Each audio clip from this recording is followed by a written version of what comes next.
and you just let me know when you're ready. I believe we're all ready. Ready. All right. Hello, my name is Jason Forshee. I'm the fire chief here at Waseca Fire Department. We are here. First of all, I want to thank everybody for joining us today. We're here today to provide more information about the fire that happened yesterday. We have a few representatives that are available today, both from the DNR and from the Sheriff's Office, that will have time for questions, and we just want to go over some basic information. Yesterday, the Waseca Fire Department around 12 o'clock p.m. noon was paged out to the report of a brush fire that rekindled, and were asked to provide assistance. We got here and had a significant fire. Had ended up in the afternoon growing to about 12 departments responding to that call. At this time, our best guess is somewhere between 15, 16, 1,700 acres have burnt. We had 3 injuries, and those injuries were 2 firefighters and 1 civilian. I do know as of today that 2 firefighters have been checked at the hospital and have been released. And then I don't have an update on the civilian that was hospitalized. We can let Jake talk about where we're at today. I do know that we had the fire contained last night. The last unit left about 10 p.m. and we had it contained 100%. And then today we're doing some work, and I'll let Jake talk about where we're at today. I'm Jake Froyum. I'm with Minnesota DNR Forestry. I'm the regional fire specialist. And as you said, we got called over here yesterday for a large and expanding grass fire in the swamp here. It's state ownership. It's the Finley Wildlife Management Area and the Moonin Wildlife Management Area. And Minnesota DNR Forestry is able to assist local fire departments in wildland situations because we do have the specialized training, equipment, and experience in these unique situations that we run into with wildland fires. Yesterday we responded with about 10 people, a couple engines, and we did get some aircraft put up. That's some of the other resources that we have access to. We received help from the U.S. Fish and Wildlife Service. They also brought some resources, some tracked vehicles. Given the swampy, wet nature of the ground, those tracked vehicles were essential for getting work done. And because of the size of this fire, putting aircraft up really gave us an eye up there to have good spotters, so we knew what was going on, what some threats were, and we were able to use some single-engine air tankers. Those were fixed-wing aircraft that were able to drop some retardant on some areas, and we did some work with helicopters as well to help slow the fire so we could get it suppressed real well moving into the evening. Now today we definitely had a change of weather, so things are looking a lot better. But given the size of this and the chance that things could be smoldering unnoticed, we have brought out about 40 personnel today, an assortment of engines and tracked vehicles again. We did fly the site with a helicopter this morning just to get some of that aerial intelligence, and we've been working it through the day. We found some hot spots and some smokes and things that we're really trying to get wrapped up so we can have this well contained and feel really good about leaving it at the end of the day today. We will be bringing back fewer resources tomorrow and to continue to just monitor the perimeter of this to be sure as things dry out that we don't see a rekindle and be spreading. And that will be a day-to-day decision of how many days this takes, but we will be monitoring this for several days following. I'll turn it over to you. Good afternoon, Jay Doulas, County Sheriff.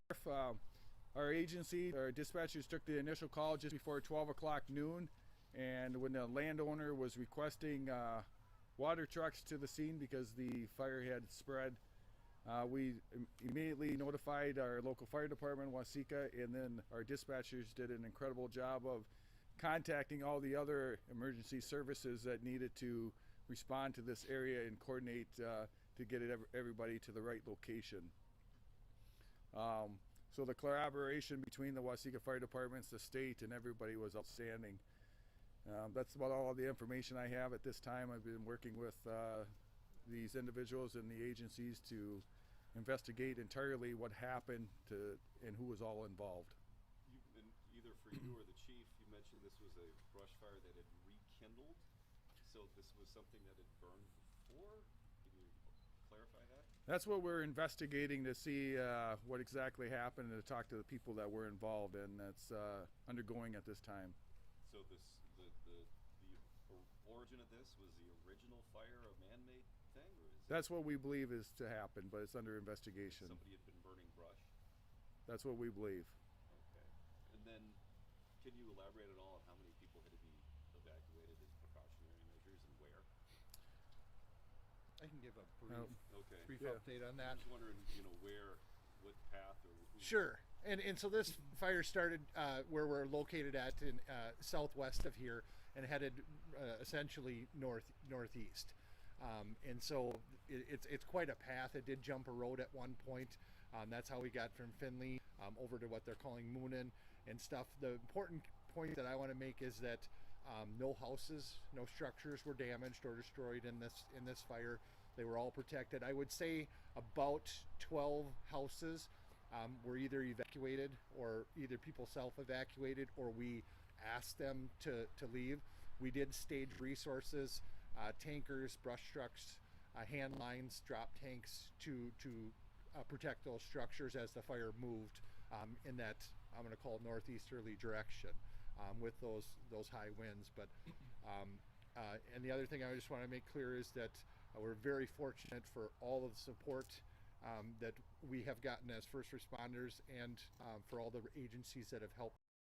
Many law enforcement agencies, fire departments, state agencies, the DNR, everybody else. And like Jay said, it is under investigation at this time, and we'll try to figure out those answers. And follow up on that, when we were driving around, looking around, it was pretty remarkable how close it got to some of these homes, and in some cases went right around them. Was that, how much luck was involved, and how much of that was defending the structures? I mean, what was what I think happened there? It was shocking to me that nothing burned. Yeah, I think that's the key. Is I think there was some luck. I think it also was some of that protecting that happened. Like I said, 12 fire departments. I'm gonna guess that we had somewhere between 20 plus engines. We had 30 to 40 tankers here, lots of grass rigs, UTVs, ATVs, the DNR with all their resources, the helicopters and airplanes. All of those were helping to control or protect those houses. It got very close to some of them. Yes, within feet. Yeah. Jake, do you mind talking about just how much the weather played a part in this massive fire? Sure. So the weather, of course, played a big part in this. Anybody that's been paying attention or even been in Minnesota this winter realize we haven't had much of a winter. So when we're coming off a winter without a lot of snow, snowpack helps lay that vegetation down flat, helps add a lot of moisture to it. And of course in the winter our fuels and our vegetations also go dormant. There's no green vegetation there. So now when we start warming up, there's very low fuel moisture because all the fuels are receptive, they're dried, we say they're cured. And so the fuels are ready. Now we combine that with temperatures that are way above normal and humidities that dip fairly low, and you throw some wind on it, and that resulted in fire behavior and fire spread that was beyond what most that you could directly attack and put out real well. So it made it real difficult.